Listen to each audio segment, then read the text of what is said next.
الحمد لله وكفى والصلاة والسلام على عباده الذين اصطفى أما بعد فأعوذ بالله من الشيطان الرجيم بسم الله الرحمن الرحيم وإذ قال ربك للملائكة إني جاعل في الأرض خليفة قالوا وتجعل فيها من يفسد فيها ويسفك الدماء ونحن نسبح بحمدك ونقدس لك قال إني أعلم ما لا تعلمون صدق الله العظيم رب اشرح لي صدري ويسر لي أمري واحلل عقدة من لساني يفقهوا قولي۔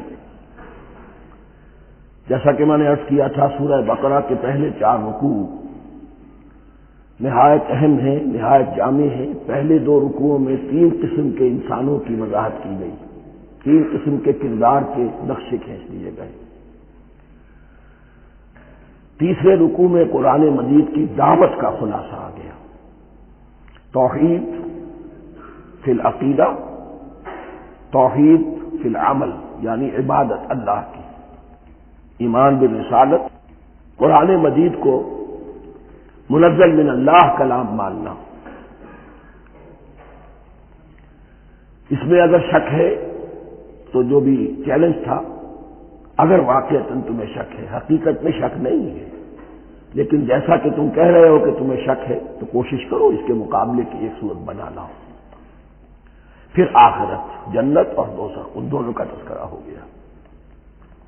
پھر ایک خاص مسئلہ جو قرآن مجید کے اسلوب پر اعتراض کی شکل میں آیا کہ اس میں مچھر جیسی حقیر شے کا بھی تذکرہ ہے، اس کی حکمت بیان کر دی گئی کہ تشبیہ اور تمثیل میں ظاہر بات ہے کہ ممثل لہو اور ممثل بہی میں مناسبت چاہیے۔ جس چیز کے لیے تمثیل بیان کی جا رہی ہے، جس شے سے تمثیل بیان کی جا رہی ہے، ان میں مناسبت ہونی چاہیے، اس میں عظیم یا حقیر کا کوئی سوال نہیں۔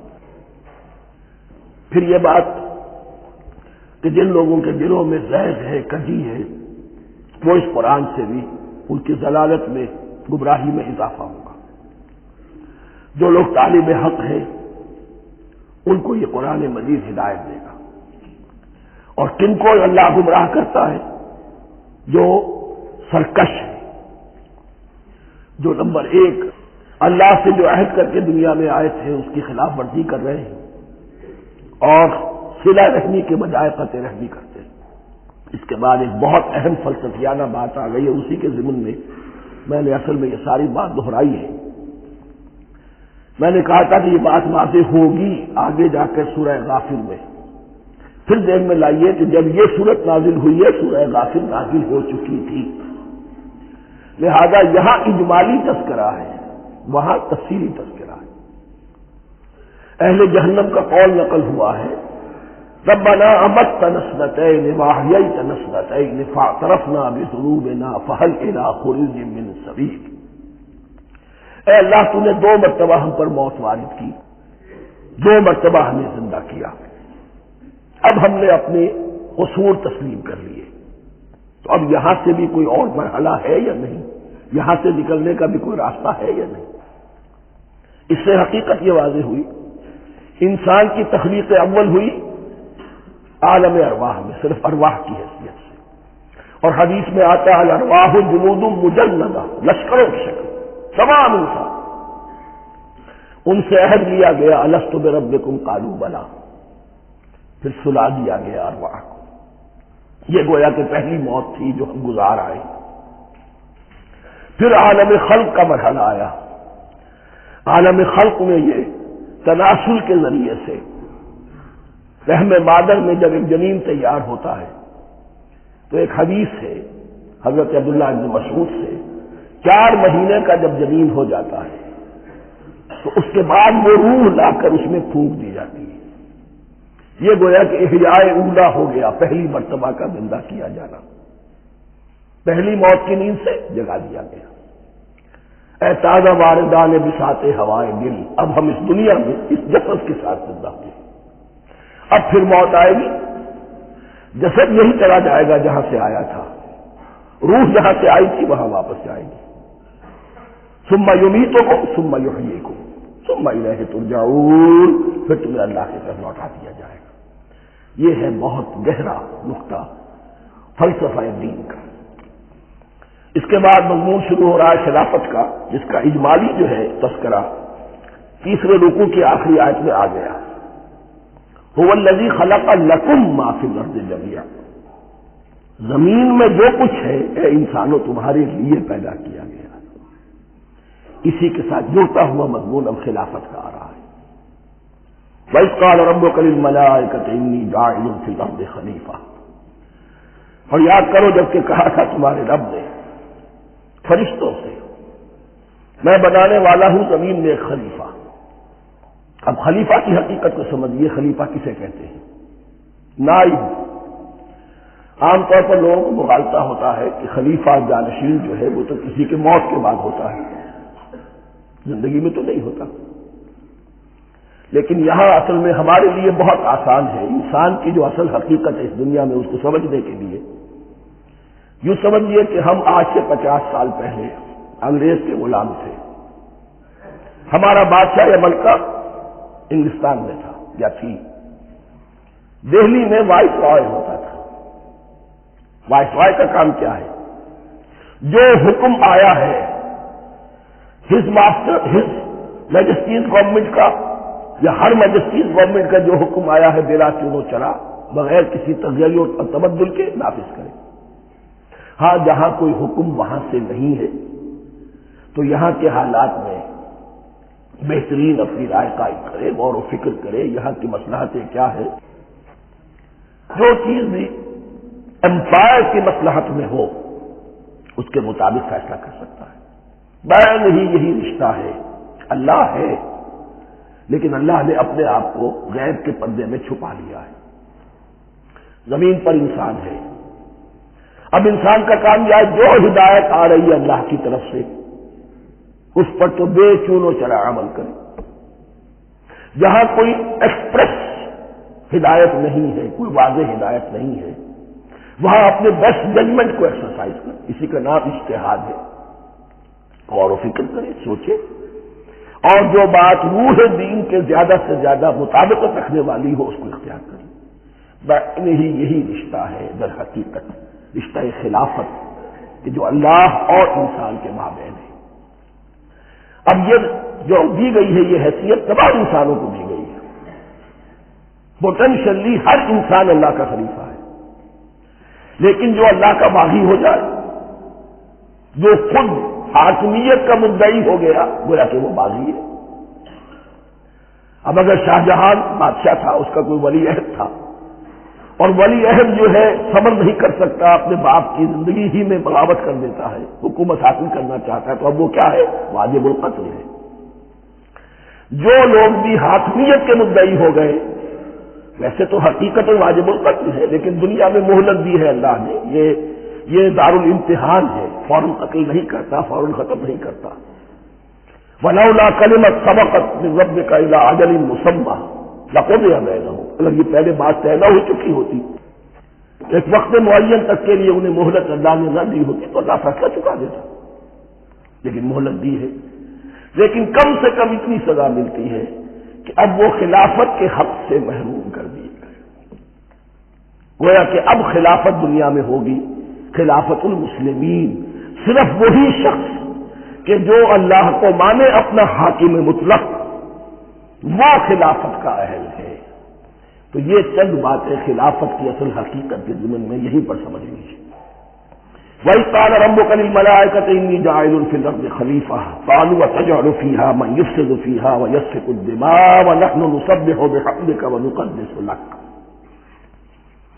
اور یاد کرو جب کہ تمہارے رب نے کہا تھا فرشتوں سے کہ میں زمین میں خلیفہ بنانے والا ہوں، تو انہوں نے کہا کہ کیا تو بنائے گا اس میں جو فساد مچائے گا اس میں اور خونریزی کرے گا۔ وَنَحْنُ نُسَبِّحُ بِحَمْدِكَ وَنُقَدِّسُ لَكَ، ہم آپ کی تسبیح اور تحمید اور آپ کی تقدیس میں لگے ہوئے ہیں۔ قَالَ إِنِّي أَعْلَمُ مَا لَا تَعْلَمُونَ، فرمایا میں جانتا ہوں جو تم نہیں جانتے۔ اب یہاں سوال پیدا ہوتا ہے کہ فرشتوں کو یہ گمان کیسے ہوا، یا یہ خیال کیسے ہوا؟ دو رائے ہیں اس میں۔ ایک تو یہ کہ انسان کی تخلیق سے پہلے اس دنیا میں جنات تھے، اور انہیں بھی کچھ اللہ نے تھوڑا سا اختیار دیا تھا، اور انہوں نے یہاں فساد مچایا۔ انہی پر قیاس کرتے ہوئے فرشتوں نے سمجھا کہ انسان بھی زمین میں فساد مچائے گا، خورے نہیں کرے گا۔ ایک دوسری اصولی بات یہ کہی گئی ہے کہ خلافت کا لفظ جب استعمال ہوا تو اس کے معنی ہے کہ کوئی نہ کوئی اختیار بھی ملے گا۔ جنات کے بارے میں خلافت کا لفظ ہی نہیں آیا، انسان کے بارے میں آ رہا ہے۔ خلیفہ بالکل بے اختیار نہیں ہوتا، جیسا کہ میں نے عرض کیا، جہاں واضح حکم ہے تو اس کی تو تنفیذ، جہاں نہیں ہے وہاں اپنی رائے سے جتنا بھی بہتر سے بہتر سوچ سکتا ہو انسان رائے قائم کرے۔ یہ اختیار جو ہے، ظاہر بات ہے جہاں اختیار ہوگا صحیح استعمال ہونے کا بھی امکان ہے، غلط استعمال ہونے کا بھی امکان ہے۔ اختیار تو بلکہ یہ کہ آپ کا پولیٹیکل سائنس کا تو ایکسیم یہ ہے، authority tends to corrupt and absolute authority corrupt absolutely. تو ٹینڈنسی کرپشن کی ہوتی ہے اختیار کے اندر۔ اس بنا پر انہوں نے قیاس کیا کہ اس میں فساد ہوگا، خوریزی ہوگی۔ اللہ تعالیٰ نے فرمایا اپنی حکمتوں سے میں خود واقف ہوں، میں کیوں بنا رہا ہوں یہ میں جانتا ہوں، تم نہیں جانتے۔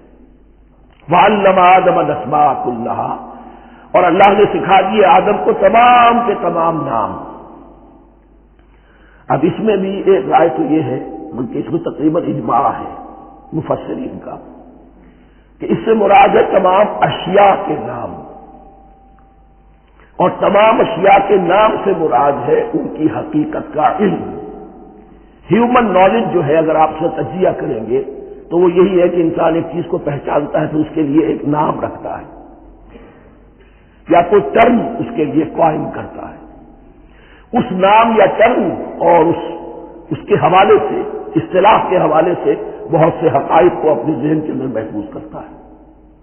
تو گویا کہ ان علمہ آدم الاسماء کلھا تمام نام سکھا دیے کل مادی کائنات کے اندر جو کچھ وجود میں آنے والا تھا، ان سب کی حقیقت سے پوٹینشلی حضرت آدم کو آگاہ کر دیا۔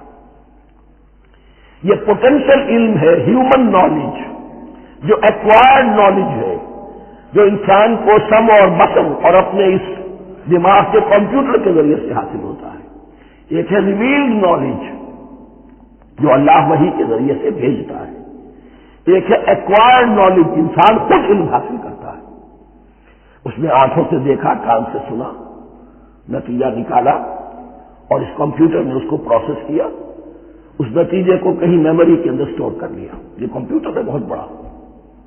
پھر کچھ اور دیکھا، کچھ اور سنا، کچھ چھو کر معلوم ہوا، کچھ چکھ کر معلوم ہوا، کچھ سونگ کر معلوم ہوا، کوئی اور نتیجہ نکلا، اسے وہ فاسٹ میموری کے ساتھ اس کو ٹیلی کیا اور نتیجہ نکالا۔ اس طرح رفتہ رفتہ ان السمع والبصر والفؤاد کل اولئک کان عنہ مسئولا، یہ ایکوائرڈ نالج تین چیزوں سے انسان کو حاصل ہو رہا ہے، سماعت، بصارت اور یہ عقل، جو فائدہ اخذ کرتی ہے، جو اس کو پروسیس کرتی ہے، اس تمام جو سینس ڈیٹا اس کو مہیا ہوتا ہے سینس آرگن کے ذریعے سے۔ یہ علم ہے جو پوٹینشلی حضرت آدم کو دے دیا گیا۔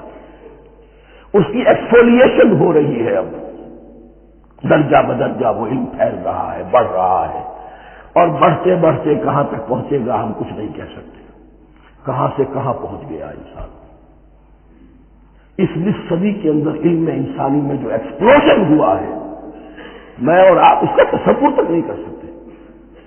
اکثر بڑے بڑے جو سائنسدان ہیں انہیں تصور نہیں ہے، اس لیے کہ ایک شخص اپنی لائن فزکس کے بارے میں جانتا ہے کیا کچھ ہو گیا، یا فزکس کی بھی کسی شاخ کے بارے میں جانتا ہے، باقی دوسری جو لائن ہے وہ اسے کچھ پتہ نہیں۔ اسپیشلائزیشن کا دور ہے، لہذا جو ایکسپلوژن کہا جائے، دھماکہ ہوا ہے علم کا، اس کا کوئی اندازہ نہیں ہے، اور کس تیزی کے ساتھ وہ چیز آگے بڑھ رہی ہے، کس تیزی کے ساتھ ایک چیز آج جو ایجاد ہوئی چند دنوں کے اندر اندر اس کے بعد اس کا نیا کوئی ورژن آ جاتا ہے اور یہ چیز جو آبسولیٹ ہو جاتی ہے۔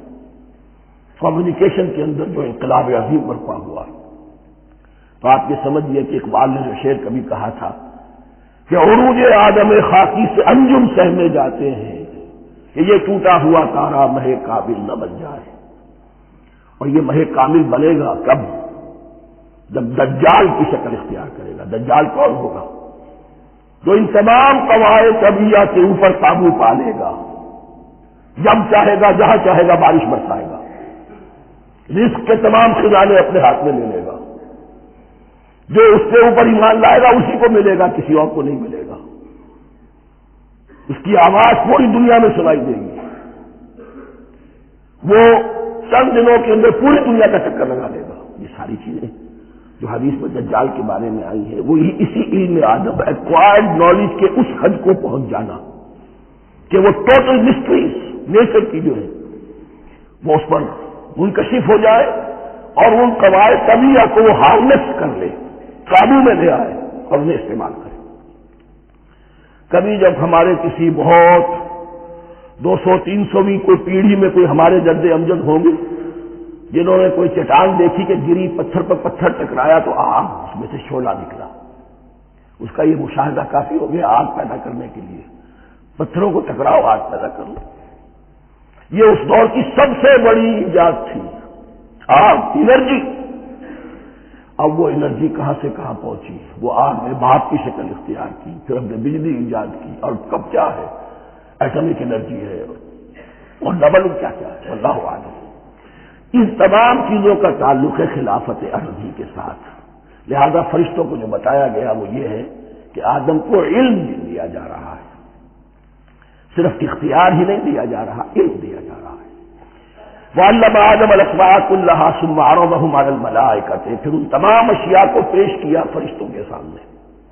فَقَالَ أَنبِئُونِي بِأَسْمَاءِ هَؤُلَاءِ، اور فرمایا کہ مجھے بتاؤ ان چیزوں کے نام، ان کنتم صادقین، اگر تم سچے ہو. قالوا سبحانك لا علم لنا الا ما علمتنا، انہوں نے کہا پروردگار تو پاک ہے ہر نقص سے، ہر عیب سے، ہر ذوق سے، ہر احتیاج سے، مبرہ ہے، منزہ ہے، اعلیٰ ہے، عرفہ ہے. لا علم لنا الا ما علمتنا، ہمیں کوئی علم حاصل نہیں سوائے اس کے جو تو نے ہمیں سکھا دیا ہے. اس کی تعبیر یہی بہتر معلوم ہوتی ہے کہ ملائکہ کی حیثیت در حقیقت اس کائناتی جو حکومت ہے اللہ کی آفاقی حکومت، اس کے کارندوں کی ہے یا اس کے سول سروینٹس ہیں. تو ہر ایک کو صرف اس کے شعبے کے متعلق علم دیا گیا ہے، علم جامع نہیں ہے. تمام چیزوں کا علم یہ معلوم کرنے کی استعداد ان کے پاس نہیں ہے.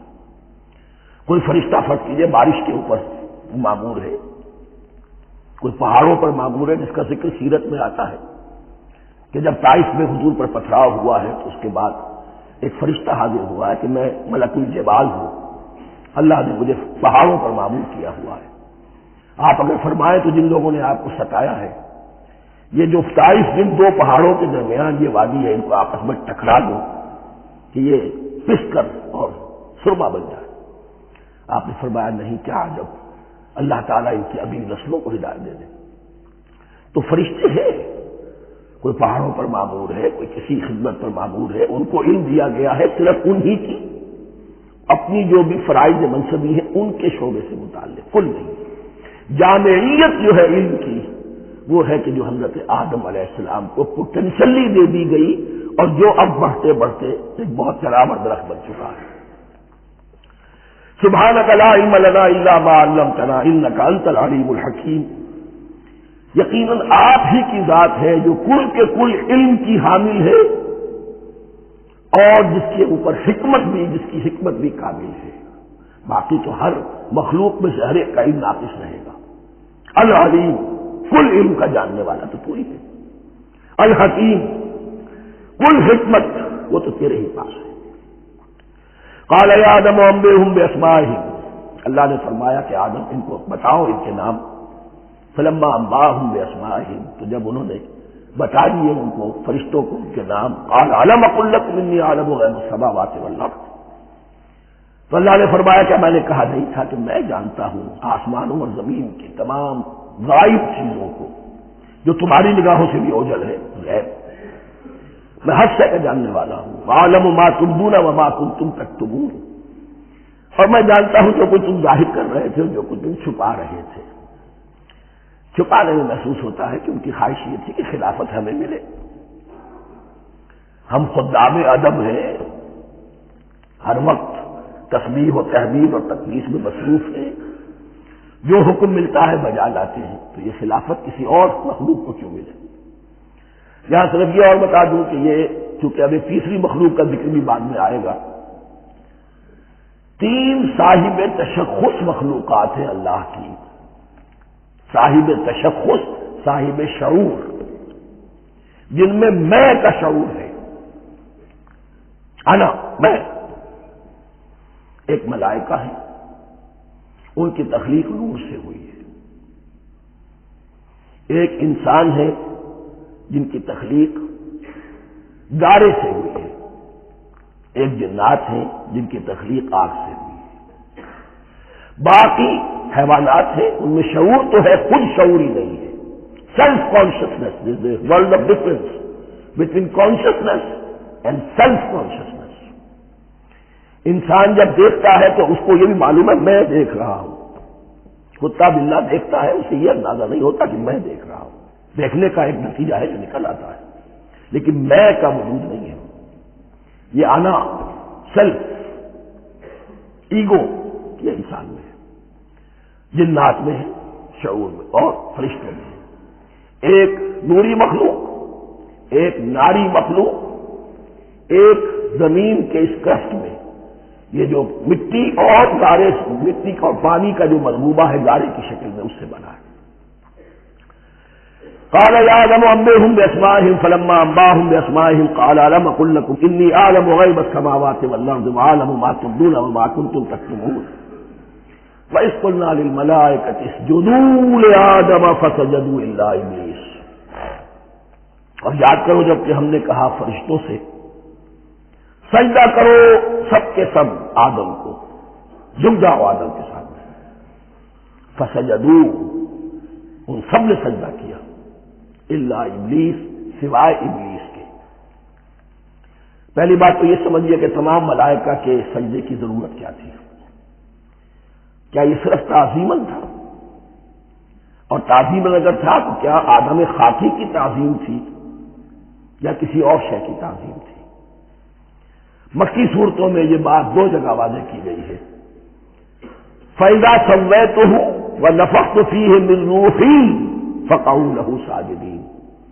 جب میں اس آدم کی تخلیق مکمل کر لوں اور اس میں اپنی روح میں سے پھونک دوں، تب گر پڑنا اس کے سامنے سجدے میں۔ تعظیم اگر ہے تو آدم خاکی کی نہیں ہے، اس کے اندر جو ڈیوائن ایلیمنٹ ہے، جو ڈیوائن سپارک ہے، جو روح ربانی ہے، میری روح، اس کی ہے۔ اور نمبر 2، اس کی حکمت کیا ہے، علت کیا ہے، غرض و غائب کیا ہے؟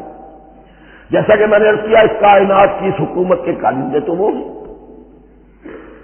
خلیفہ بنایا جا رہا انسان کو، جب تک یہ ساری سول سروس اس کے تابع نہ ہو، خلافت کیسے کرے گا؟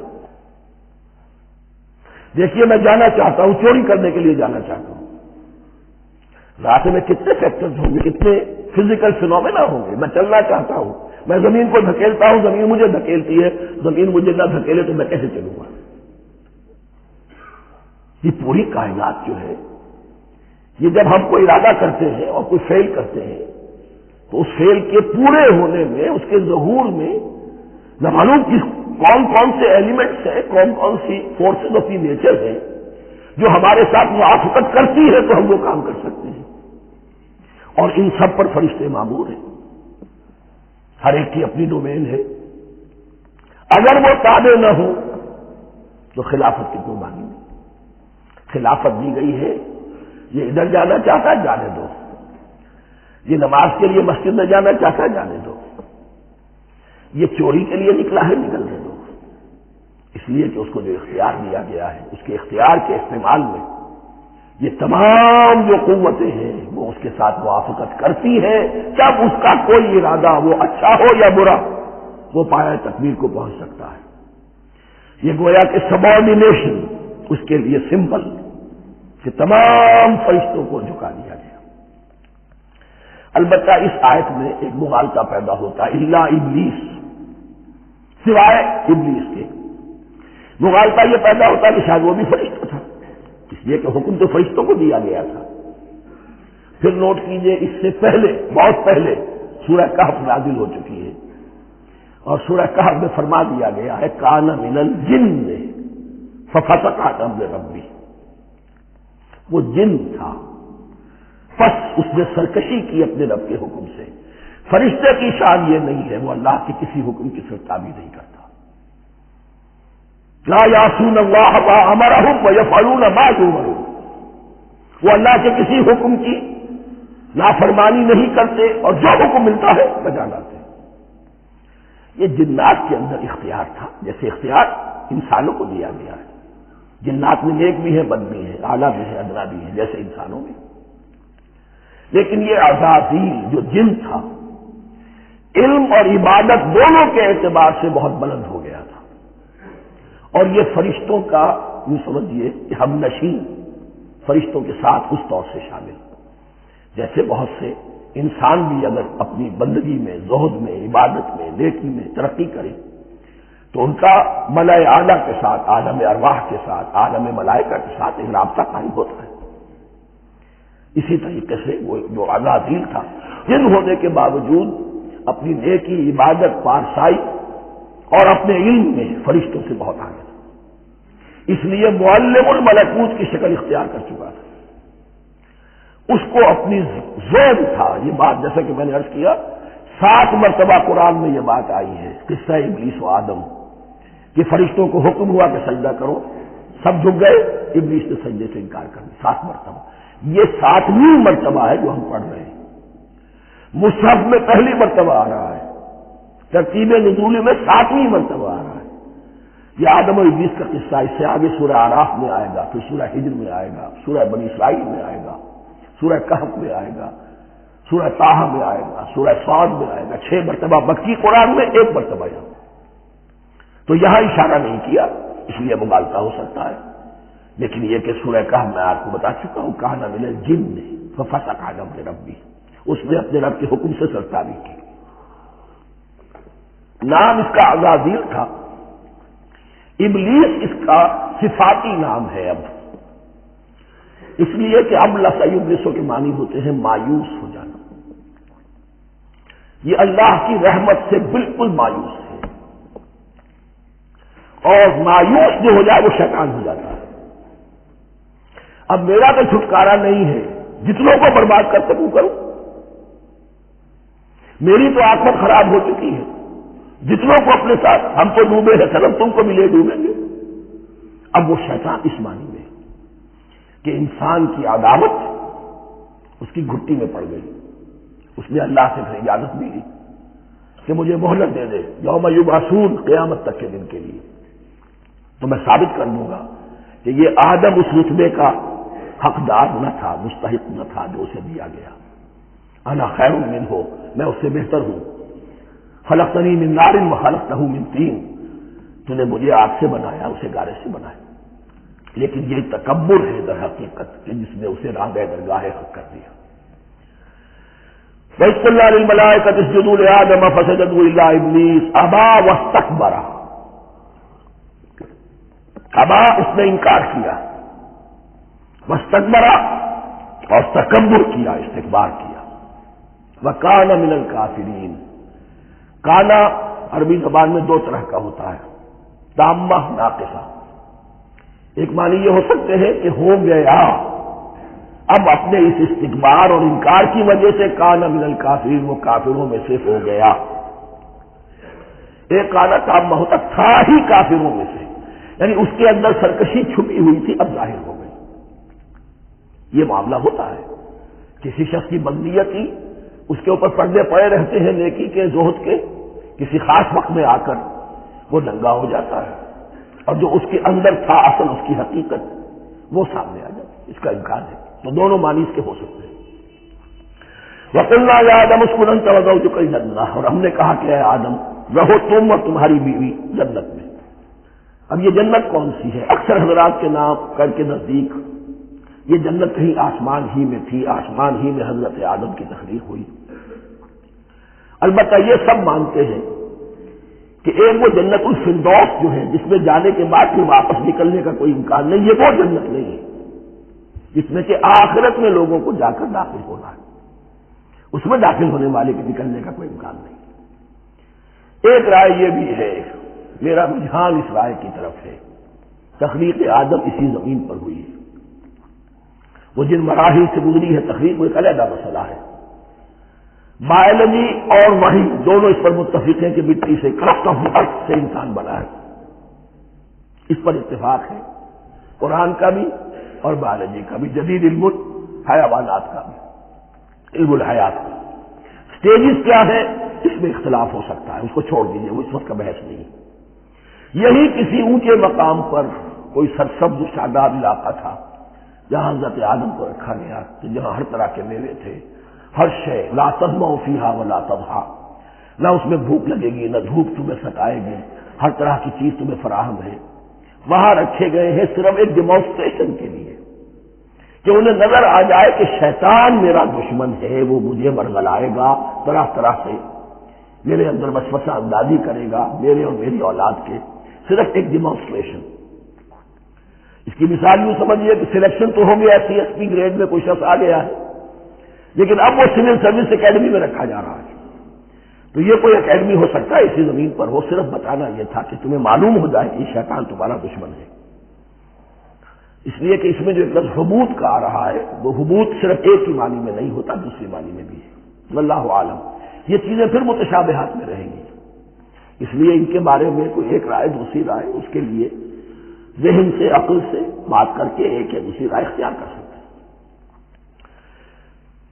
وَقُلْنَا يَا آدَمُ اسْكُنْ أَنْتَ وَزَوْجُكَ الْجَنَّةَ، اور ہم نے کہا کہ رہو اے آدم، تم بھی اور تمہاری بیوی بھی باغ میں، اس باغ میں، الجنہ، اس باغ میں، گویا کہ اشارہ کیا جا رہا ہے۔ وَكُلَا مِنْهَا رَغَدًا حَيْثُ شِئْتُمْ، اور کھاؤ اس میں سے بافراغت جہاں سے چاہو، ہر طرح کا پھل ہے کھاؤ۔ وَلَا تَقْرَبَا هَٰذِهِ الشَّجَرَةَ، یہاں پہ اس درخت کا نام نہیں دیا گیا، اشارہ اس درخت کے قریب بن جانا۔ فَتَكُونَا مِنَ الظَّالِمِينَ، تو تم ظالموں میں سے ہو جاؤ گے، تم حد سے گزرنے والوں میں سے ہو جاؤ گے۔ اب اس کی بھی حکمت سمجھیے کہ چونکہ ڈیمانسٹریشن کرانی ہے کہ تمہیں کسی چیز سے، ہزار چیزیں مباح ہیں دنیا میں، چند چیزیں پینے کی حرام ہیں۔ اب تم اگر ان ہزار مباح چیزوں کو چھوڑ کر حرام چیز کو پیتے ہو تو یہ تمہارا اختیار ہوا، جبکہ اللہ تعالیٰ نے مباحات کا دائرہ بہت وسیع رکھا ہے۔ جس سے چاہو چند رشتے ہیں جو بیان کر دیے گئے، یہ حرام ہے، محرمات ہے، ابدیہ ہیں، ان سے تو شادی نہیں ہو سکتی، باقی کسی مسلمان عورت سے دنیا کے کسی کونے میں وہ شادی کر سکتے، کروڑوں کے آپشن آپ کے لیے خالی کھلے ہیں، لیکن پھر بھی انسان شادی نہ کرے، زنا کرے، یہ گویا کہ اس کی اپنی خباثت نفس ہے۔ ایک نہیں، دو دو، تین تین، چار چار کر شادی کرو، اجازت ہے تمہیں۔ تو اس اعتبار سے مباحات، اب یہ پورا باغ تمہارے لیے مباح ہے، بس ایک درخت ہے، اس کے پاس نہ جانا، اور درخت کا نام لینے کی کوئی ضرورت نہیں۔ تو آزمائش تھی نا، صرف ایک آزمائش اور اس کی ڈیمانسٹریشن۔ فَأَزَلَّهُمَا الشَّيْطَانُ عَنْهَا، تو پھسلا دیا ان دونوں کو شیطان نے اس درخت کے بارے میں۔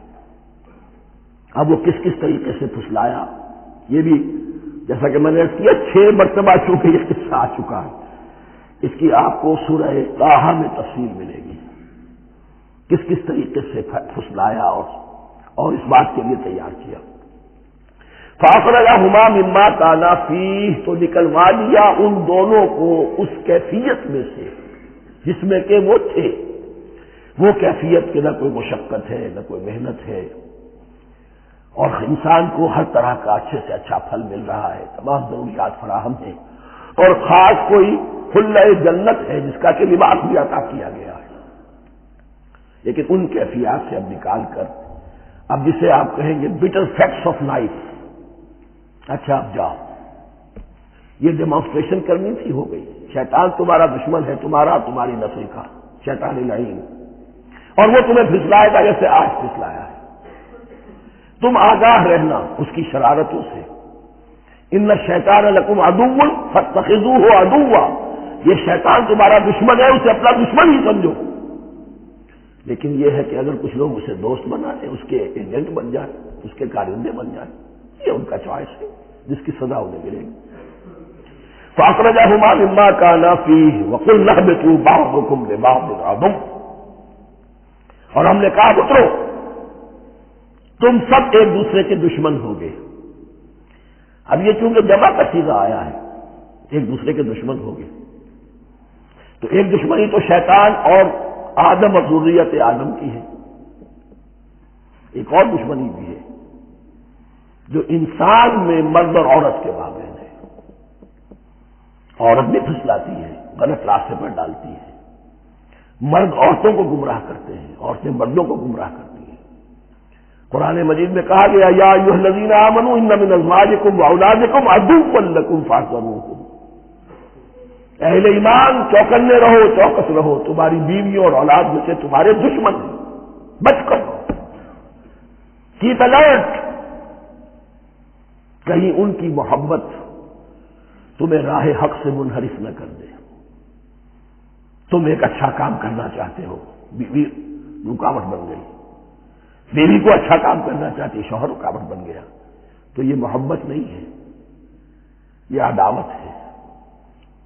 اس حوالے سے بعضکم لبعض عدو ولکم فی الارض مستقر ومتاع الی حین. اور تمہارے لیے اب زمین میں مستقر ہے، جائے قیام ہے اور متاع ہے، ضرورت کی چیزیں ہیں ہم نے فراہم کر دی ہیں. الی حین، لیکن ایک وقت معین تک کے لیے، یہ ابدی نہیں ہے، ایک وقت آئے گا یہ بساط ہم لپیٹ دیں گے. یوم نطوی السماء کطی السجل للکتب، جس دن کے ہم تمام فضاؤں کو اور تمام خلاؤں کو، تمام آسمانوں کو اس طرح لپیٹ لیں گے جیسے کتابوں کا طوبار لپیٹ دیا جاتا ہے. ایک وقت آئے گا. یہ تخلیق الی اجل مسمى ہے، الی حین. فتلقى آدم من ربہ کلمات فتاب علیہ. تو سیکھ لیے، حاصل کر لیے آدم نے اپنے رب سے کچھ کلمات، تو اللہ نے ان کی توبہ قبول کر لی. اب اس کی وضاحت سورہ اعراف میں ہے. یہ تو چونکہ پس منظر میں وہ 2 تہائی قرآن موجود ہے، اس کی وضاحت کیا ہے کہ حضرت آدم نے سخت پشیمانی پیدا ہوئی ہے، میں نے کیا کیا، مجھ سے خطا سرزد ہو گئی، اللہ کے حکم کی میں نے خلاف ورزی کی. لیکن ان کے پاس الفاظ نہیں تھے کن الفاظ میں اللہ سے استغفار کریں، کن الفاظ میں اللہ سے معافی چاہے. اللہ کی رحمت یہ ہوئی کہ اللہ نے الفاظ میں خود تلقین فرما دی. یہ اللہ کی شان رحیمی ہے. اصل شے جو ہے وہ انسان کے اندر گناہ پر ندامت کا پیدا ہو جانا ہے، یہ اصل توبہ ہے. علامہ اقبال نے جو بڑی اپنی آغاز عنفوان شباب میں جو اشعار کہے تھے، ان میں سے ایک شعر کو سن کر پھڑک اٹھے تھے اس وقت کے اساتذہ بھی. موتی سمجھ کے شان کریمی نے چن لیے، قطرے جو تھے میرے عرق انفعال کے. انفعال کہتے شرمندگی کو. شرمندگی سے میری پیشانی پر جو پسینے کے قطرے نمودار ہو گئے، میرے پروردگار کو وہ اتنے عزیز ہوئے، اس نے انہیں موتی کی طرح چن لیا. موتی سمجھ کے شان کریمی نے چن لیے، قطرے جو تھے میرے عرق انفعال کے. تو فتلقى آدم من ربہ کلمات، ان پر پچھتاوا ہوا، ندامت ہوئی، اللہ نے انہیں الفاظ، وہ الفاظ کیا تھے وہ سورہ اعراف میں ہیں. ربنا ظلمنا انفسنا وان لم تغفر لنا وترحمنا لنكونن من الخاسرین. اے اللہ ہم نے اپنی جانوں پر ظلم کیا ہے، اور اگر تو نے ہمیں بخش نہ دیا اور رحم نہ فرمایا تو ہم تو خسارہ والوں میں ہو جائیں گے، تباہ ہو جائیں گے، برباد ہو جائیں گے. یہی پر فوری تقابل موجود ہے. غلطی ابلیس سے بھی ہوئی، حکم سے سرتابی ہوئی، لیکن اس پر ندامت نہیں ہوئی، تکبر کی بنا پر اور اکڑ گیا، انا خیر منہ. غلطی آدم سے بھی ہوئی، نافرمانی ہوئی، لیکن اس پر پشیمان ہوئے اور توبہ کی. وہ شیطنت ہے، یہ آدمیت ہے، ورنہ کوئی انسان گناہ سے اور معصیت سے مبرہ نہیں ہے. حضور کی ایک حدیث ہے کل بنی آدم کلکم خطاؤون، کل بنی آدم خطاؤون وخیر الخطائین التوابون. آدم کے تمام اولاد، تمام انسان خطا کار ہیں، ان خطا کاروں میں بہتر وہ ہیں، اچھے وہ ہیں جو توبہ کرتے ہیں. تو یہاں حضرت آدم سے غلطی ہوئی، ان توبہ کی، پشیمانی ہوئی، ندامت ہوئی، اس نے کی اور اس پر جم گیا. اصرار کیا. فتلقى آدم من ربه كلمات فتاب عليه انه هو التواب الرحیم. یقیناً وہی تو ہے بہت توبہ کو قبول فرمانے والا اور بہت رحم فرمانے والا. یہ نوٹ کیجیے گا توبہ کا لفظ دونوں طرف سے آتا ہے. بندہ بھی تواب وخیر الخطائین التوابون. تواب بندے بھی ہو گئے, تواب اللہ بھی ہے. اس کی اصل حقیقت کیا ہے؟ بندے سے خطا کی اور دور ہو گیا اللہ سے. اللہ نے اپنی رحمت کی نگاہ اس سے پھیر لی. بندے نے توبہ کی, اللہ پھر اپنی رحمت کے ساتھ اس کی طرف متوجہ ہو گیا. توبہ کے معنی پلٹنا. بندہ معصیت سے توبہ کر کے اپنی اصلاح کی طرف, بندگی کی طرف, اطاعت کی طرف پلٹ آیا. اللہ نے جو اپنی نظر رحمت پھیر لی تھی, اللہ نے پھر وہی اپنی شان غفاری اور رحیمی کے ساتھ بندے کی طرف توجہ فرما لی, جس کے لیے حدیث میں الفاظ آتے ہیں تم اگر میری طرف بالش بھراؤ گے میں ہاتھ بھراؤں گا, تم اگر چل کر آؤ گے میں دوڑ کر آؤں گا. ہم تو مائل بکرم ہے کوئی سائل ہی نہیں, راہ دکھلائے کسے رہنم منزل ہی نہیں. وہ تو تواب ہے. بس فرق یہ ہے کہ تابہ بندے کے لیے ہوگا تو الہ ہوگا, تابہ الہ, انی تم تو الیک. اور جب اللہ کی طرف سے ہوگا تابہ علیہ, وہ اعلیٰ ہوگا, اس پر توبہ کی. یعنی اللہ کی بلند شان ہے تو انسان توبہ کرتا ہے تو اس کی طرف توبہ کرتا ہے. اللہ کی شان کیا ہے؟ وہ توبہ کرتا ہے تو بندے پر اعلیٰ. فتاب علیہ انہ هو التواب الرحیم. قلنا اهبطوا منها جميعا.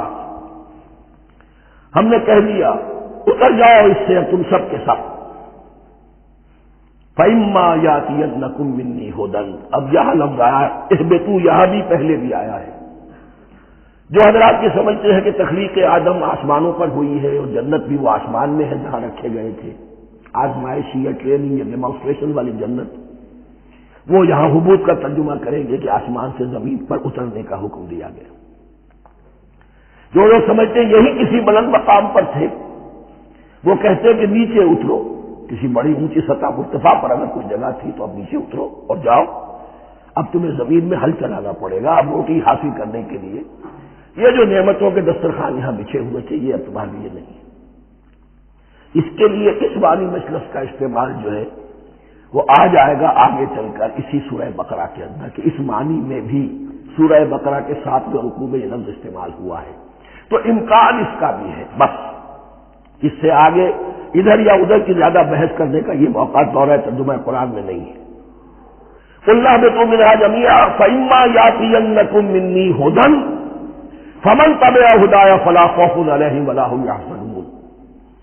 تو جب بھی آئے گی تمہارے پاس میری جانب سے کوئی ہدایت, تو جو کوئی میری ہدایت کی پیروی کرے گا اس کے لیے نہ خوف ہوگا اور نہ وہ حزن سے دوچار ہوگا. یہ ہے علم انسانی کا دوسرا گوشہ, ریویلڈ نالج. اس چوتھے رکوع کی جو حسن ہے اسے دیکھیے. شروع میں ایکوائرڈ نالج کا ذکر ہے جو پوٹینشلی حضرت آدم کی ذات میں رکھ دیا گیا اور جو انسان نے پھر اپنی محنت سے ان السمع والبصر والفؤاد اس کے ذریعے سے آگے بڑھایا. یہ علم ہے چل رہا ہے. آج مغربی اقوام ہم سے بہت آگے ہیں. کبھی ایک زمانے میں مسلمان آگے نکل گئے تھے, لیکن ظاہر بات ہے کہ اس دنیا میں عروج تو انہی کو ہوگا جو ان چیزوں میں سب سے زیادہ جس کی آگہی حاصل ہوگی. البتہ ایک علم وہ ہے جو آسمان سے نازل ہوتا ہے, یہ گیون ہے, ریویلڈ نالج ہے, یہ وحی ہے. فَإِمَّا يَأْتِيَنَّكُم مِّنِّي هُدًى. تمہارے مقام خلافت کا تقاضا یہ ہے جو احکام ہمارے آئے, جو ہدایات ہم بھیجیں ان کو تو پوری طریقے سے اس کی پیروی کرو. فَمَن تَبِعَ هُدَايَ, تو جو کوئی بھی میری ہدایت کی پیروی کرے گا فَلَا خَوْفٌ عَلَيْهِمْ وَلَا هُمْ يَحْزَنُونَ. وَالَّذِينَ كَفَرُوا, اور جو ناشکری کریں گے, کفر کریں گے, انکار کریں گے, وَكَذَّبُوا بِآيَاتِنَا, اور ہماری آیات کو جھٹلائیں گے, فَأُولَٰئِكَ أَصْحَابُ النَّارِ هُمْ فِيهَا خَالِدُونَ, تو وہ جہنمی ہوں گے، آگ والے ہوں گے، اس میں ہمیشہ ہمیشہ رہیں گے۔ یہ ہے گویا کہ چارٹر، اس نوع انسانی کو جو ابدی چارٹر اللہ نے دیا ہے، جبکہ زمین کا چارج دے دیا گیا خلیفہ کی حیثیت سے۔ یہاں یہ 4 رکوع جو ہے سورہ بقرہ کے جو میں نے عرض کیا تھا، قرآن کی دعوت، قرآن کا بنیادی فلسفہ، اس پر یہ جام ہے، اور یہ مکی صورتوں کے مضامین کا خلاصہ۔ اب یہاں سے شروع ہو رہا ہے 5ویں رکوع سے مسلسل 10 رکوع، مسلسل خطاب ہے بنی اسرائیل سے۔ البتہ ان میں ایک تقسیم ہے، پہلے رکوع میں دعوت ہے۔ دعوت جب ہوتی ہے تو آمادہ کرنا، تشویق، ترغیب، دلجوئی، نرمی، یہ دعوت کے اجزاء لا ينفک ہیں، اس کے بغیر دعوت مؤثر نہیں ہوتی۔ لہذا ان 7 آیات میں یہ یوں سمجھیے کہ ان 10 رکوعوں کے لیے یہ بمنزلہ فاتحہ ہے، جیسے سورہ فاتحہ 7 آیتوں کی، ایسے ہی دعوت سابقہ امت مسلمہ کو دعوت دی جا رہی ہے۔ تو کس طرح دی جا رہی ہے؟ یہ کون تھے؟ یہ بھی مسلمان ہی تو تھے نا، کافر تو ہو گئے حضور کا انکار کر کے، ورنہ وہ موسیٰ کے ماننے والے، شریعت ان کے پاس، بڑے بڑے علماء ان میں، علم کا چرچا ان میں، سب کچھ تھا، ان کو دعوت دی جا رہی ہے۔ لیکن میں اس لیے آپ کو چاہتا ہوں، اس کو توجہ دلا رہا ہوں، آج اگر مسلمانوں میں جو غافل ہو گئے، اپنی حقیقت کو بھول گئے، اپنے فرض منصبی سے غافل ہو گئے، دنیا کی اور قوموں کی طرح کی ایک قوم بن کر رہ گئے، اگر کوئی ایک داعی گروہ کھڑا ہو، کوئی جماعت، کوئی فرد، اور اس سے جماعت بنے، تو ظاہر بات ہے سب سے پہلے اسے اسی امت کو دعوت دینی ہوگی، اس لیے کہ دنیا تو اسلام کو پہچانے گی اس امت کے حوالے سے۔ فزیشن ہیل بائی سیلف، پہلے یہ تو ٹھیک ہو، یہ کہیں پر صحیح اسلام کا نمونہ پیش کرے تو دنیا کو دعوت دے سکو گے، آؤ دیکھو یہ ہے اسلام۔ اس لیے ان کو جو دعوت دینے کا اسلوب ہونا چاہیے وہ عکس ہوگا اس اسلوب کا جو ان 7 آیات میں ہمارے سامنے آ رہا ہے۔ یا بنی اسرائیل اذکروا نعمتی التی انعمت علیکم، اے بنی اسرائیل، اسرائیل کو سمجھ لیجئے یہ مرکب لفظ ہے، اسم اسی سے اسیر بنا ہے، اسیر جو کسی کا قیدی ہوتا ہے، ایل عبرانی میں اللہ کے لیے ہے، اور اسرائیل کا ترجمہ ہے عبداللہ، اللہ کا غلام، اللہ کے ساتھ بندھا ہوا، اس کی اطاعت کے قلاتے کے اندر۔ تو یہ اسرائیل یہ لقب ہے حضرت یعقوب علیہ السلام کا، ان کے 12 بیٹے تھے، 12 بیٹوں سے جو نسل چلی وہ بنی اسرائیل ہے، انہی میں حضرت موسیٰ کی بعثت ہوئی اور تورات انہیں دی گئی، پھر یہ ایک بہت بڑی امت بنے۔ ان پر 4 ادوار آ چکے تھے قرآن مجید کے نزول کے وقت تک، 2 مرتبہ اللہ کی رحمت کی بارشیں ہوئی، انہیں عروج نصیب ہوا، 2 مرتبہ ان کو دنیا پرستی، شہوت پرستی، اللہ کے احکام کو پسپش ڈال دینے کی سزا میں عذاب کے کوڑے ان پر برسے۔ اس کا ذکر آئے گا سورہ بنی اسرائیل کے پہلے رکوع میں۔ اس وقت جب کہ قرآن نازل ہو رہا ہے، اس وقت وہ اپنے اس زوال کے دور میں تھے۔ حال یہ تھا کہ حضور صلی اللہ علیہ وسلم کی بعثت سے پہلے ہی 2nd ٹیمپل بھی شہید کیا جا چکا تھا، گرایا جا چکا تھا۔ حضرت سلیمان نے جو بنایا تھا ہیکل سلیمانی، جس کو یہ 1st ٹیمپل کہتے ہیں، اسے نیبوکدنیزر نے گرا دیا تھا حضرت مسیح سے بھی کئی سو سال پہلے۔ لیکن اس کے بعد پھر یہ رومنز نے سن 70 عیسوی میں حضور کی ولادت سے 500 برس پہلے ان کا یہ یروشلم تباہ و برباد ہوا، اس میں لوگوں کو قتل کیا گیا، قتل عام ہوا، اور 2nd ٹیمپل جو ہے وہ بھی گرا دیا گیا، جو اب تک گرا پڑا ہوا ہے۔ صرف ایک ویلنگ وال ہے جس کے پاس جا کر یہودی جو ہے ماتم کر دیتے ہیں، روتے ہیں، اور اب وہ بنانے پر تلے ہوئے ہیں اپنا 3rd ٹیمپل، اس کے نقشے بن چکے ہیں، بلو پرنٹ بن چکے ہیں۔ لیکن بہرحال جس وقت قرآن نازل ہو رہا تھا یہ بہت ہی پستی میں تھے۔ اس کے بارے میں فرمایا، اے بنی اسرائیل ذرا یاد کرو میرے اس انعام کو جو تم پر ہوا، وہ انعام کیا ہے؟ میں نے تمہیں اپنی کتاب دی، نبوت سے سرفراز فرمایا، اپنی شریعت تمہیں عطا فرمائی، تمہیں داؤد، تمہارے اندر داؤد اور سلیمان جیسے بادشاہ اٹھائے جو بادشاہ بھی تھے، نبی بھی تھے۔ وَأَوْفُوا بِعَهْدِي، اور میرے وعدے کو پورا کرو تاکہ میں بھی اپنے وعدے کو پورا کروں۔ یہ وعدہ ہے جو کتاب استثناء جو ہے اولڈ ٹیسٹمنٹ کی، ڈیوٹرانومی، اس کے 18ویں باب کی آیت نمبر 18-19 میں ہے۔ حضرت موسیٰ سے خطاب کر کے اس میں اللہ نے یہ الفاظ فرمائے، میں ان کے بھائیوں میں سے تیرے مانند ایک نبی برپا کروں گا اور اس کے منہ میں اپنا کلام ڈالوں گا، اور وہ وہی کچھ بتائے گا جو میں اس سے کہوں گا۔ یہ گویا کہ حضرت موسیٰ علیہ السلام کی امت کو بتایا جا رہا تھا کہ نبی آخر الزماں آئیں گے اور تمہیں انہیں قبول کرنا ہے۔ قرآن مجید میں اس کا بڑا تفصیلی ذکر سورہ اعراف میں آئے گا انشاءاللہ، لیکن یہاں فرمایا اوفوا بعہدی اوف بعہدکم، تم میرا عہد کرو، پورا کرو، میرے اس نبی کو تسلیم کرو، اس پر ایمان لاؤ، اس پر کی صدا پر لبیک کہو، تو میں تمہیں میرے انعام و اکرام اور بڑھتے چلے جائیں گے۔ وَإِيَّايَ فَارْهَبُونِ، اور صرف مجھ سے ڈرو۔ وَآمِنُوا بِمَا أَنزَلْتُ مُصَدِّقًا لِمَا مَعَكُمْ، اور ایمان لاؤ اس پر جو میں نے نازل کیا ہے، جو تمہارے پاس جو تورات ہے اس کی تصدیق کرتے ہوئے آیا ہے۔ اس کے دو معنی ہے، ایک تو قرآن تصدیق کرتا ہے تورات کی اور انجیل کی، فیہا ھدی ونور، فیہ ھدی ونور، اور دوسرے یہ کہ قرآن اور محمد صلی اللہ علیہ وسلم ان پیشین گوئیوں کے مصداق بن کر آئے ہیں جو تورات میں تھی، ورنہ وہ پیشین گوئیاں جھوٹی ثابت ہوتی۔ ان کے مصداق کون ہے؟ قرآن اور محمد صلی اللہ علیہ وسلم، یہ دونوں معنی اس کے ہیں۔ وَآمِنُوا بِمَا أَنزَلْتُ مُصَدِّقًا لِمَا مَعَكُمْ وَلَا تَكُونُوا أَوَّلَ كَافِرٍ بِهِ، اور دیکھو تم ہی سب سے پہلے ان کا کفر کرنے والے نہ بن جاؤ۔ تمہیں تو سب کچھ معلوم تھا، تم تو منتظر تھے، تم تو آخری نبی کے انتظار میں تھے اور ان کے حوالے سے دعائیں کیا کرتے تھے کہ اللہ اس نبی آخری زمان کے واسطے سے ہماری مدد فرما اور کافروں کے مقابلے میں ہمیں فتح عطا فرما۔ یہ آئے گا آگے چل کر اسی سورۃ بقرہ کے اندر۔ لیکن اب تم ہی سب سے بڑھ کر کافر ہو گئے، تم ہی سب سے بڑھ کر دشمن ہو گئے۔ وَلَا تَكُونُوا أَوَّلَ كَافِرٍ بِهِ وَلَا تَشْتَرُوا بِآيَاتِي ثَمَنًا قَلِيلًا، اور دیکھو میری ان آیات کے عوض حقیر سی قیمت قبول نہ کرو۔ یہ آیات الہیہ ہیں، ان کو رد کر رہے ہو کس لیے؟ ہماری مسندیں، ہماری حیثیت،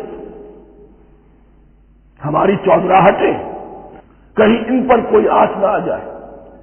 حقیر سی چیزیں، یہ صرف اس دنیا کا سامان، اس کے سوا کچھ نہیں۔ وَلَا تَشْتَرُوا بِآيَاتِي ثَمَنًا قَلِيلًا وَإِيَّايَ فَاتَّقُونِ، اور صرف مجھ میں اس سے تقوی اختیار کرو، میرا تقوی اختیار کرو۔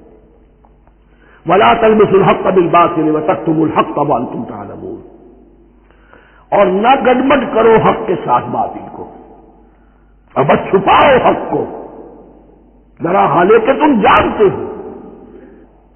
یہ بات اچھی طرح نوٹ کرنی ہے، جانتے بوجھتے کرنا، ایک ہے مبالغے میں کرنا، وہ ضلالت ہے، گمراہی ہے۔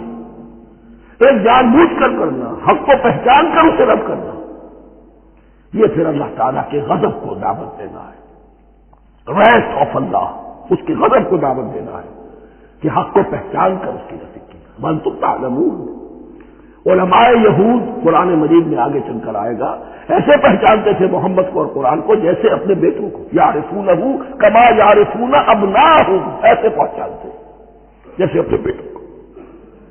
وَأَقِیمُوا الصَّلَاةَ وَآتُوا الزَّکَاةَ، دیکھو نماز قائم کرو، زکوٰۃ ادا کرو، وَارْکَعُوا مَعَ الرَّاکِعِینَ، اور جھکنے والوں کے ساتھ جھکو۔ یہ اول تو رکوع کو انہوں نے اپنے ہاں سے خارج کر دیا تھا، ثانیاً باجماعت نماز ان کے ہاں ختم ہو گئی تھی۔ وَارْکَعُوا مَعَ الرَّاکِعِینَ، جماعت باجماعت نماز کی طرف اشارہ ہے۔ أَتَأْمُرُونَ النَّاسَ بِالْبِرِّ وَتَنْسَوْنَ أَنفُسَكُمْ، کیا تم لوگوں کو نیکی کا حکم دیتے ہو، تقویٰ کی، پارسائی کی تعلیم دیتے ہو؟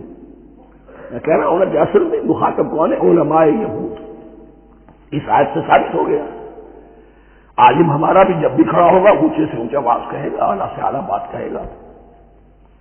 اکثر و بیشتر کا حال یہ ہے کہ ان کا اپنا کردار دیکھیے تو کوئی مناسبت ہی نہیں اس سے کہ جو وہ آج کہہ رہا ہے، جو لوگوں کو دعوت دے رہا ہے اس پر خود عمل نہیں۔ تو یہی در حقیقت علماء یہود کا کردار بن چکا تھا۔ أَتَأْمُرُونَ النَّاسَ بِالْبِرِّ وَتَنْسَوْنَ أَنفُسَكُمْ، کیا تم لوگوں کو نیکی کا حکم دیتے ہو اور خود اپنے آپ کو بھول جاتے ہو؟ وَأَنْتُمْ تَتْلُونَ الْكِتَابَ، اور یہ سب کچھ تم کر رہے ہو اس حال میں کہ کتاب پڑھتے بھی ہو، تورات پڑھتے ہو، صاحب تورات ہو۔ ہمارے بھی بہت سے علماء کا علماء سو جنہیں ہم کہتے ہیں حال یہ ہو چکا ہے، خود بدلتے نہیں قرآن کو بدل دیتے ہیں، ہوئے کس درجہ فقیہان حرم بے توفیق۔ جو صورتحال ہے صرف قرآن کا متن بچا ہوا ہے، اس کے مفہوم میں، اس کی تفسیر میں، اس کے ترجمے میں تو تحریفیں موجود ہیں، بڑی بڑی تحریفیں موجود ہیں، متن بچا ہوا ہے، وہ اس لیے کہ اللہ تعالیٰ نے اس کی حفاظت کا ذمہ لیا ہے۔ وَاسْتَعِینُوا بِالصَّبْرِ وَالصَّلَاةِ، اور مدد حاصل کرو دو چیزوں سے، صبر اور نماز۔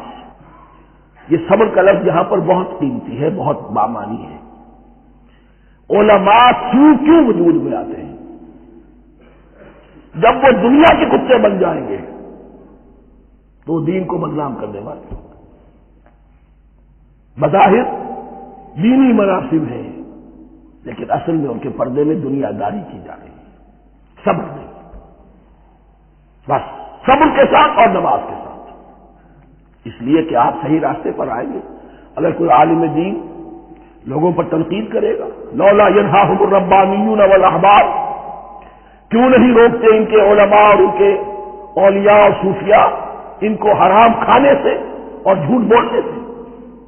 اگر کوئی شخص روکے گا اس کو پھر نذرانے تو نہیں ملیں گی، اس کی خدمتیں تو نہیں ہوگی۔ اگر تو دنیا میں صبر اختیار کرنا ہے تب تو آپ حق بات کہہ سکتے ہیں، اور اگر دنیاوی ایمبیشن ہے تو پھر آپ کو کہیں نہ کہیں کمپرومائز کرنا پڑے گا۔ وَاسْتَعِینُوا بِالصَّبْرِ وَالصَّلَاةِ، صبر اور نماز۔ وَإِنَّهَا لَكَبِیرَةٌ، اور یقیناً یہ بہت بھاری شے ہے، بہت بھاری شے ہے۔ عام طور پر خیال یہ ہے کہ انہا کی ضمیر صرف صلاۃ کی طرف جاتی ہے، نماز بہت بھاری ہے۔ ایک رائے یہ ہے کہ نہیں، یہ پورے طرز عمل کی طرف جا رہی ہے۔ یہ طرز عمل کہ خود صبر کرو، اس دنیا میں صبر کرو، دنیا اور دنیا کے متعلقات میں کم سے کم پر قانے ہو جاؤ اور حق کا بول بالا کرنے کے لیے میدان میں آ جاؤ، یہ طرز عمل۔ اور اس میں پھر نماز، الصلاۃ عماد الدین۔ وَإِنَّهَا لَكَبِیرَةٌ إِلَّا عَلَى الْخَاشِعِینَ، یہ یقیناً بہت بھاری چیز ہے، یہ روش، یہ رویہ بھی بہت بھاری اور نماز بھی بہت بھاری ہے، سوائے ان خشوع رکھنے والوں کے، ڈرنے والوں کے، جن کے دل جھک گئے ہیں اللہ کے سامنے۔ الذین یظنون انہم ملاقو ربہم، جنہیں یہ یقین ہے کہ انہیں اپنے رب سے ملاقات کرنی ہے، جیسا کہ میں نے شروع میں توجہ دلائی تھی، وبالآخرۃ ہم یوقنون، یہ ایمان بالآخرت ہے جو انسان کو سیدھا رکھتا ہے عمل کے میدان میں۔ الذین یظنون انہم ملاقو ربہم وانہم الیہ راجعون، اور جنہیں یہ یقین ہے کہ بالآخر اسی کی طرف ہمیں لوٹنا ہے۔